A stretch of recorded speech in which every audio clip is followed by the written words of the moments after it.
I stopped being a woman the day I became a mother. I didn't notice it happening. Nobody tells you that's part of the deal. They tell you about the sleepless nights, the diapers, the exhaustion. They don't tell you that somewhere between the pediatrician appointments and the school pickups, you'll look in the mirror one day and not recognize the person staring back. I'm 42 years old. I've been married for 16 years. I have 3 kids, ages 12, 9, and 6. And about 8 months ago, my husband looked at me across the dinner table and said something that shattered whatever was left of the illusion I'd been living. We'd just gotten the kids to bed. It was 9 p.m., which meant we had maybe an hour before we both collapsed from exhaustion. I was loading the dishwasher, mentally running through the next day's schedule. Dentist appointment for Emma. Permission slip for Jake's field trip. Lucy needed new cleats. My brain was a constant loop of tasks, requirements, needs, always someone else's needs. He was sitting at the kitchen island with his laptop, probably catching up on work emails. The silence between us wasn't uncomfortable, it was just empty. Then he closed his laptop and said, "When was the last time we had a conversation that wasn't about the kids or the house or what needs to get done?" I stopped mid-motion, holding a plate covered in dried mac and cheese. I opened my mouth to answer and realized I couldn't remember. Not last week. Not last month. I honestly couldn't remember the last time we talked about anything else. He wasn't angry when he said it. That's what made it worse. He sounded tired, resigned, like he'd been thinking about this for a while and finally worked up the courage to say it out loud. I put the plate in the dishwasher and turned to look at him. Really look at him. And I realized I couldn't remember the last time I'd done that either. When had he become just another item on my to-do list? Another person whose needs I had to manage? I wanted to defend myself. To list all the things I do, all the invisible labor that keeps this family running. But something stopped me. Because deep down I knew he was right. I'd become mom, capital M, that was my entire identity. Wife had been downgraded to roommate who occasionally shared a bed with him. Woman didn't even make the list anymore. It didn't happen overnight. That's what I've spent the last 8 months trying to understand. How did I get here? Our first child, Emma, came after 3 years of marriage. We were ready, or we thought we were. Nobody's really ready for that first baby, but we had the nursery painted, the books read, the plans made. I remember the first few months were hard, but also beautiful. Michael would come home from work and I'd hand him the baby and just stand under the hot shower for 20 minutes, feeling human again. We'd order takeout and eat it together while Emma slept in her bassinet between us. We were tired, but we were still us. Still a couple who happened to have a baby. Then Emma got older and needed more. More attention, more activities, more everything. And I got more efficient. I created systems. Color-coded calendars. Meal prep Sundays. I became really good at managing our household. Michael started traveling more for work. His career was taking off, and mine had already started its slow fade into the background. I'd gone back to work part-time after maternity leave, but it was clear someone needed to be the primary parent. We never discussed it explicitly. It just happened. I was the one who knew where everything was. Who remembered the appointments and the birthdays and when the library books were due. When Jake came along 2 years later, I just expanded my systems. Got better at juggling. More efficient. Michael praised me constantly. Told me I was amazing. That he didn't know how I did it. And I felt proud I was good at this. Being a mother was something I could excel at. Then Lucy arrived, and that's when the cracks really started to show. 3 kids meant 3 different schedules, 3 different sets of needs. It meant someone always needed something. I stopped going to book club because I was too tired. Stopped meeting my sister for lunch because I didn't have time. Stopped doing anything that was just for me because there simply weren't enough hours in the day. Michael would suggest date nights.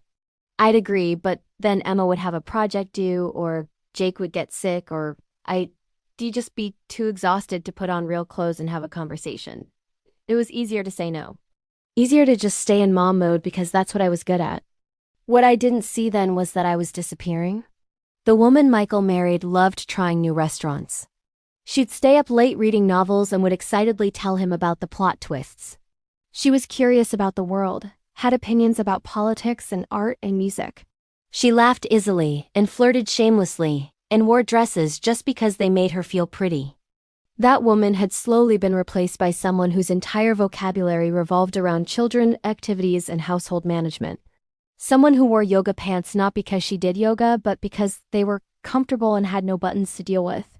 Someone who couldn't remember the last time she'd finished a thought without being interrupted. I turned into a manager. Our relationship became transactional. Can you pick up, Jake? Did you remember to pay the water bill? We need to talk about Emma's grades. Every conversation was logistics. Every interaction was about delegating tasks. I stopped touching him except in passing. Quick pecks, hello and goodbye. No lingering. No intimacy. Not because I didn't love him, but because I was so deep in mom mode that I'd forgotten how to be anything else. Sex became another task to check off. Something I'd do when I wasn't too tired, which was almost never. And when we did, I'd be mentally running through my to-do list, only half present. He never complained, never pushed, which somehow made it worse. Because his acceptance of my absence felt like proof that maybe we'd both given up on that part of our relationship. That night at the kitchen island was the first time either of us acknowledged what had been happening for years. I spent the next few weeks in a fog, going through the motions but thinking constantly about what he'd said. At first, I was defensive. I wanted to make him understand how hard my job was. How much invisible labor went into keeping our family running smoothly. Did he know that I was the one who remembered to buy birthday presents for his mother? Who scheduled dentist appointments 6 months in advance? Who knew which kid liked which brand of yogurt and who would only eat the crust cut off their sandwiches? But then I started paying attention. Really paying attention to how we interacted. I noticed that every conversation we had was about logistics. I noticed that I interrupted him constantly to deal with the kids. That when he tried to tell me about his day, I'd nod while simultaneously helping with homework or preparing dinner or signing permission slips. I noticed that I flinched when he touched me. Not because I didn't want him to, but because my body had become so used to being grabbed at by children that any physical contact felt like another demand on my already depleted resources. I noticed that I dressed for function, not for me. That I couldn't remember the last time I'd looked in the mirror and thought about whether I felt attractive. That I'd stopped doing anything to make myself feel like a woman and not just a mother. One afternoon, I was picking up Emma from soccer practice. Another mom, Jennifer, was there and we got to talking. Somehow the conversation turned to marriages, and she mentioned that she and her husband had just gotten back from a weekend away. Just the two of them. I must have looked shocked because she laughed and said, "We do it twice a year, non-negotiable. It's the only way we remember we're still people, not just our kids' parents." I drove home thinking about that. When was the last time Michael and I had been alone together for more than a few hours? Really alone without the kids or the house or the responsibilities. I couldn't remember. Maybe our anniversary 3 years ago? We'd gone to dinner and I'd spent the whole time on my phone checking in with the babysitter. I started doing research, because that's what I do.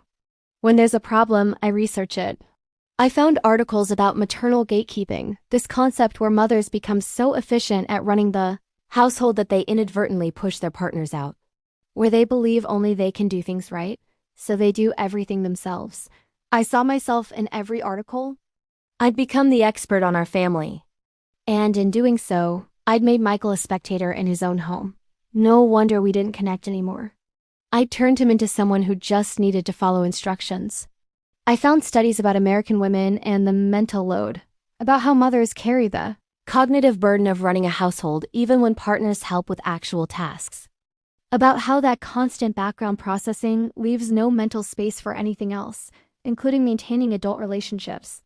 One study said that 67% of American mothers feel their identity is primarily defined by motherhood. Another found that 73% of married mothers say they feel more like roommates than romantic partners with their spouse. I wasn't alone. I wasn't even unusual. But nobody talks about this. We're supposed to be grateful for our families. We're supposed to find fulfillment in motherhood. And we do. I love my kids more than anything. But somewhere along the way, I'd made the mistake of thinking that being a good mother meant erasing everything else about myself. What I learned later was that there's actually research on this. About how women, Especially American women with our limited maternity leave and cultural expectations around intensive parenting, often experience a complete identity shift after children. The woman they were before doesn't just take a back seat. She disappears entirely. And their partners end up grieving the loss of the person they married while simultaneously feeling guilty for that grief because they love their children too. Michael wasn't asking me to be a bad mother. He was asking me to also be his wife, to be the woman he fell in love with. But I didn't know how to do both. I'd convinced myself it was an either-or situation, that I couldn't be fully present for my kids and also maintain my own identity. That was the lie I'd been telling myself for years. I started small. I had to. The idea of making massive changes was overwhelming and honestly impossible with 3 kids and all their needs. But I could start small. First, I made a rule. When Michael came home from work, instead of immediately downloading the day's events and asking him to handle various tasks, I'd ask him about his day first. And I'd actually listen, not while doing something else. I'd stop, look at him, and listen. It felt awkward at first. Forced. Like I was performing being interested in my own husband. But after a few weeks, something shifted. I started actually being interested again. He'd tell me about a project at work, and I'd ask follow-up questions. Not because I was supposed to, but because I genuinely wanted to know.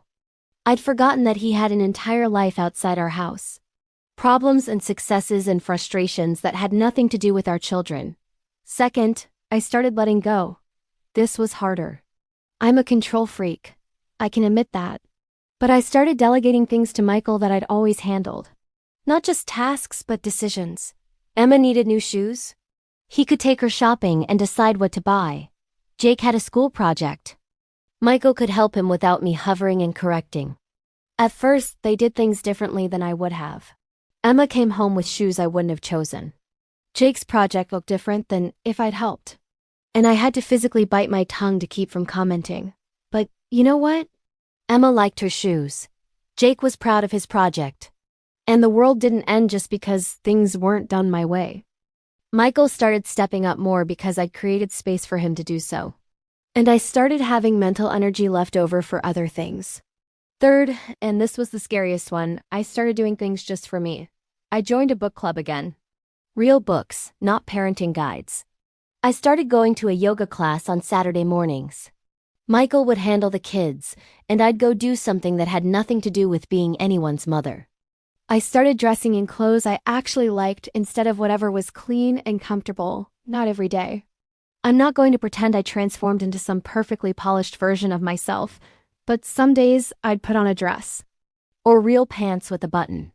And I'd feel a little bit more like a person and not just a function. The turning point came about 4 months in. Michael had surprised me by booking a hotel room for the night. Just one night. His parents would watch the kids. I almost said no. Immediately started thinking of all the reasons it wouldn't work. Emma had a test on Monday. Jake had been asking for help with his science fair project. Lucy still wasn't sleeping through the night consistently. But I stopped myself. And I said yes. That night, sitting in a restaurant that didn't have a kids menu, I felt like I was on a date with a stranger. We didn't know how to talk to each other without the kids as a buffer. The first 20 minutes were painful. We kept starting sentences about the kids and then stopping ourselves. But then, slowly, we found our way back. He told me about a book he'd been reading. I told him about an article I'd read. We talked about whether we should finally take that trip to Italy we'd been planning since before Emma was born. We laughed about something stupid and realized we couldn't remember the last time we'd laughed together. And later, back in the hotel room, I felt present in my own body for the first time in years. Not thinking about what needed to be done tomorrow. Not half listening for a child crying. Just there, with him, with myself. It wasn't perfect. I'm not going to lie and say that one night fixed everything, but it reminded both of us that we were still in there. The people we used to be hadn't actually disappeared. They'd just been buried under years of diapers and school forms and exhaustion. It's been 8 months since that conversation at the kitchen island. It's been 8 myland. And I wish I could tell you everything is perfect now. That I've completely balanced being a mother and being a woman and being a wife. But that's not how it works. Some days I still fall back into old patterns. Still get so caught up in managing everyone's needs that I forget to be anything other than mom. Still wear the yoga pants and go to bed at 9 p.m. without having a real conversation with my husband, but now I notice it. And I course correct. I've learned that maintaining my identity outside of motherhood isn't selfish. It's necessary. Not just for my marriage, but for my kids. Because what kind of example am I setting if I show them that being a mother means completely erasing yourself? That taking care of others means neglecting yourself? I want my daughter to see that women can be mothers and still be whole people. That having children doesn't mean your life ends and theirs begins. That you can love your family fiercely and still maintain your own interests, your own relationships, your own identity. I want my sons to see what a real partnership looks like. Not a mother and a helper, but two adults who support each other, who maintain their connection, who don't lose themselves in parenting. Michael and I are learning how to be partners again. It's awkward sometimes. We're out of practice, but we're trying. We have a date night twice a month now. Sometimes it's just coffee while the kids are at activities. Sometimes it's a whole evening out. We talk about things other than logistics. We touch more. Not just in passing, but intentionally. We're rebuilding intimacy slowly. I've also learned to be more honest with other mothers. When someone asks how I do it all, I don't pretend anymore. I tell them I don't. I tell them I lost myself for years trying to be everything for everyone. I tell them about the conversation at the kitchen island and how close I came to losing my marriage without even realizing it. And every single time I see recognition in their eyes. This is so common. So normal. And yet we all suffer through it in silence, thinking we're the only ones failing at having it all together. The truth is, American culture sets mothers up for this. We get minimal maternity leave, no village to help raise our kids, and then we're expected to do it all with a smile. To be perfect mothers while also maintaining our careers, our marriages, our friendships, our homes, our bodies, our sanity. It's not possible. Something has to give. For most of us, what gives is ourselves. We become the sacrifice we make for our families. And then we wonder why we feel empty. Why our marriages feel hollow.